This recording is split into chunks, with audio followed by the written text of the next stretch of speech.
두 아이의 아빠, 최필기. 오늘도 시연이와 지혁이는 TV 리모컨을 들고 싸우고 있다. 시연이는 엉뚱발랄 콩순이를 본다고 하고 지혁이는 공룡 메카드를 보겠다고 한다. 아빠가 볼 때는 다 그게 그건데 뭘 그렇게 싸우고들 있는지 모르겠다. 그리고 더 웃긴 건 시리즈를 하나하나 차례대로 보는 것도 아니고 봤던 에피소드 하나를 계속 다시 본다.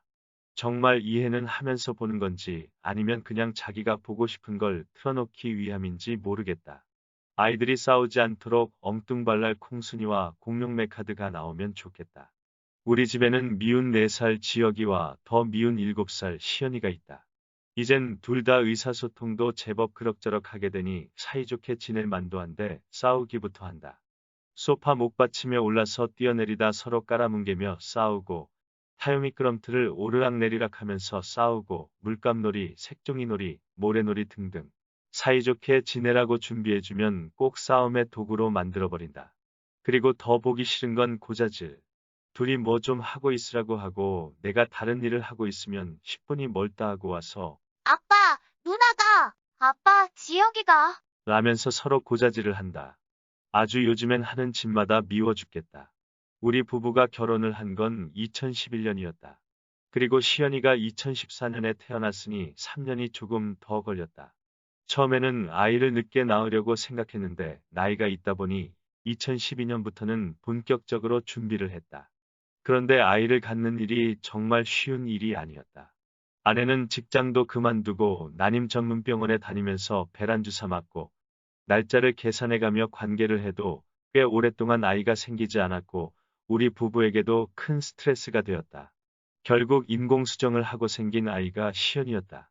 처음 시연이를 가졌을 땐 아내가 나이도 조금 있고 단일제 대동맥이라 아이 상태를 봐야 된다는 얘기를 들었다.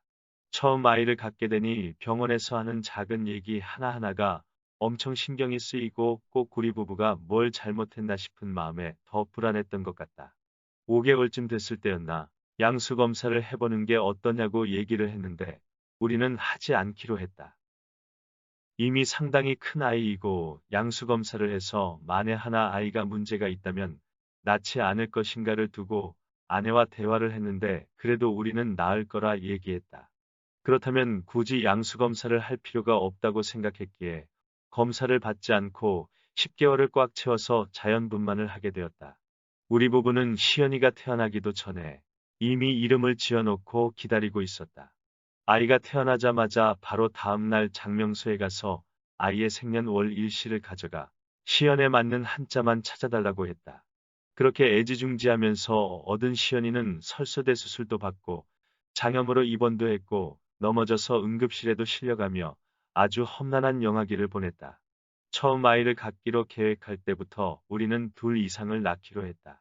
나와 아내 모두 두 자녀 집안에서 컸기에 혼자서 크는 외로움을 주고 싶지는 않았다. 그래서 시연이가 돌이 될 무렵부터 다시 아이를 준비했는데 이번에도 쉽지는 않았다. 또 다시 난임병원을 다니고 배란 주사를 맞고 인공수정까지 했는데도 아이가 생기지 않았다. 아니, 수정이 됐다가도 유산이 됐다. 많이 지칠 때쯤 시험관 시술을 하기로 했고 드디어 지혁이가 생겼다. 지혁이도 쉽게 낳은 건 아니지만 시연이 때 온갖 고생을 다 해서인지 왠지 좀 더 쉽게 낳고 편하게 영아기를 보낸 느낌이다. 지혁이는 기특하게도 밤에 잠도 잘 자고 분유도 곧잘 먹고 병치레도 크게 없었다. 아마 갓난쟁이를 키워본 분들은 이 사소한 일이 얼마나 대단한 것인지 잘 알 것이다. 그리고 지혁이 이름은 부모님께 부탁드렸다. 여쭤보지는 않았지만 왠지 손주의 이름을 짓고 싶어 하지 않으실까 하는 지레짐작으로 아이의 생년월 일시를 말씀드리고 이름을 지어달라고 했다. 어머니께서 장명소에서 이름을 3개 받아왔는데 시연이와 어감이 비슷한 지혁이로 결정을 했다. 지혁이가 태어나기 전부터 우리 부부는 시연이에게 동생의 존재에 대해 알려주고 동생을 예쁘게 보고 사랑해주라는 얘기를 많이 했었다. 그럼에도 불구하고 꽤 많이 질투를 하고 애정 결핍 증세를 보였다. 안 하던 애기 짓을 하고 엄마 아빠한테 안겨 칭얼거리며 자기를 봐달라고 얘기하는데 그게 어떤 마음인지 알면서도 참 쉽지 않았다. 지혁이를 보느라 지친 상황에서 시연이까지 애기 짓을 하면 나도 모르게 화를 내는 경우가 생기곤 했다. 그러면 화낸 게 미안해서 또 시크릿 주주나 마일 리틀 포니 스티커를 사갖고 가서 화를 풀어주곤 했다. 그렇게 꽤 힘든 시간을 보냈다고 생각했는데 아직 우리 아이들은 초등학교도 안 들어갔다.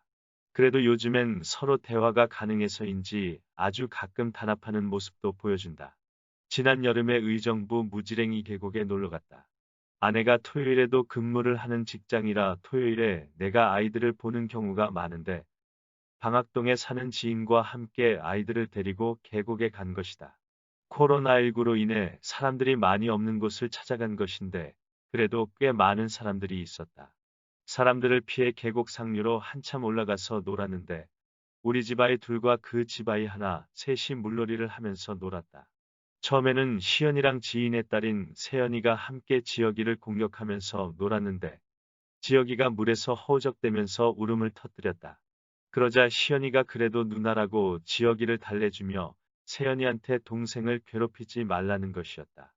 중간에서 조금 민망하긴 했지만 그래도 왠지 모를 뿌듯함이 느껴졌다. 최근 코로나19로 어디 나가지 못해 답답한 일상이 계속되는데 그러다 보니 어린이집 엄마들끼리 얘기해서 한 집 두 집 모여서 아이들끼리 노는 일이 많아졌다. 시연이보다 지역이 친구들이 자주 모이게 되는데 그러다 보니 시연이가 매일 왕언니, 왕누나다. 평소에 지역이를 곧 잘 챙겨서 그런지 다른 동생들도 시연이를 잘 따른다.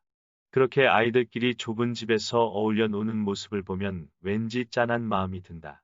밖에서 실컷 뛰놀게 하고 비눗방울도 하고 자전거도 타고 수레잡기도 시켜야 하는데 뭐라도 새로운 걸 해주고 싶은 마음에 지난 주말에는 밀가루 놀이를 했다. 화장실에서 아기 때 쓰던 욕조에 아이들을 넣고 내복만 입혀놓고 밀가루 1kg을 풀어주었다. 밀가루만 갖고 놀다 지겨웠는지 물을 틀어 반죽을 하는데 웬만하면 하지 않는 게 좋다. 유튜브나 TV에서 아이들이 노는 것이 재밌어 보이더라도 한 번 더 생각해 보시길 권한다. 밀가루 반죽이 머리부터 발끝까지 여기저기 덕지덕지 붙어서 떨어지지도 않고 잘 씻겨지지도 않는다. 아내가 없는 동안 뒷정리를 해야 하는데 시연이의 긴 머리 사이에 들어간 밀가루 반죽은 거의 1시간 동안이나 하나하나 떼어야 했고 지혁이는 자꾸 입에 넣었다 뱉었다 하면서 말썽이었다. 아이들을 홀딱 벗겨 씻기고 TV를 틀어준 뒤 욕실 정리에만 또 1시간이다. 밀가루 놀이를 정하고 싶으면 물 없이 가루만 갖고 놀게 하는 것을 추천한다. 며칠 전에는 일이 늦게 끝나 퇴근이 늦었는데 아이들이 유튜브에서 가수 영탁의 찐이야라는 노래를 틀어놓고 내복바람으로 춤을 추고 있었다. 시연이와 지혁이 둘 다 어설픈 음정과 서툰 몸짓으로 노래 부르며 춤을 추는데 정말 하루의 피로가 다 가시는 느낌이었다. 고개를 이쪽 저쪽 갸웃거리고 발을 이리저리 부르면서 활짝 웃으며 춤을 추는데 영탁이라는 가수에게 고마울 정도였다. 이 아이들이 이렇게까지 트로트를 좋아할 줄이야. 그런데 너희들 가수는 안 했으면 좋겠다. 그 정도까지는 안 될 것 같다. 그냥 즐겁게 즐기기만 하자. 오늘은 지방 출장이 잡혀서 아내와 아이들이 자고 있는 아침 6시에 집을 나섰다. 셋이 제멋대로 자는 모습을 보니 왜 이렇게 이쁜 줄 모르겠다. 역시 먼저 결혼한 선배들 말씀대로 푹 자는 모습은 정말 천사 같다. 언젠간 이 아이들이 자라고 자라서 사춘기를 지나 아빠한테 눈길도 안 주는 어른이 되겠지? 뭐가 될지 몰라도 아무것도 방해하고 싶진 않다. 하고 싶은 걸 다 해보고 스스로 좌절도 해보고 성공도 해보며 그렇게 자기 스스로를 찾으며 살아갔으면 좋겠다. 그래도 고민이 생기고 힘이 들 땐 아빠한테 한마디 먼저 꺼내면서 함께 상의해주면 정말 정말 좋겠다. 왠지 오늘은 강릉에 계신 아버지가 보고 싶은 날이다. 전화 한번 드려야겠다.